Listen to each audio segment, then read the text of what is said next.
Čaute ľudia, ja som Jarmila. Čaute ľudia, ja som Jasnina. Ja som Jožko. A kde ideme dneska nakupovať? V Rakúsku. A do akého obchodu? Sama zľava! Tak poďme! Inak ľudia, ja mám nový make-up. Úplne hnusný, že Jožko? No a proste pozrite na to. Čo ti šíbe? Čo si mi hovoril? Čo si mi hovoril? Čo ti šíbe? Čo ti šíbe? Však ty si koza strašná. Ináč Jasnina si išla pozrieť svoje veci, takže my ideme nakupovať sami a ona sa pomráti. Neutrať zase moc peňazí zase. Čo tu máš mi? Také nezmysly. Furt každé video. Čo chceš zase? Čo furt za... Furt viac než $100. Čo ti šíbe? No tu máme náš nákupný koš, tu je. Čo robíš ty koza? Od malého typka Bibika. Čo robíš ty A koza? ideme nakupovať veci.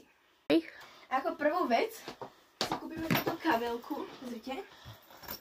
Ukáž, daj mi ju. Neber mi ju. Však ešte není ani zatalovaná ty. Však koľko to stojí? Čo ti šíbe? Iba 1000 To je eur. Louis Vuitton. Iba 1000 Však kúp eur. niečo lacnejšie. A čo chceš zase ty? Však treba niečo za 30, ne? Však nemôžeme minúť celý náš rozpočet za blbú kabelku. Takže berem. Tu máš. Ne, Dobre, to. neberem. Ako druhú vec berem toto, takže chytaj. Čo ti šíbe? Však...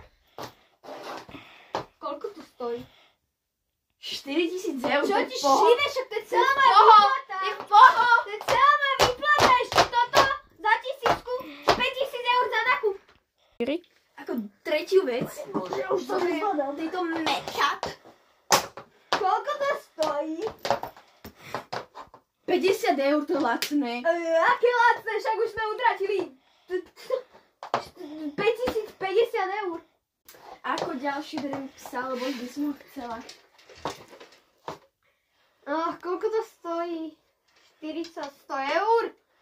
Nie. Čo ti šíbe? 1000. Ber.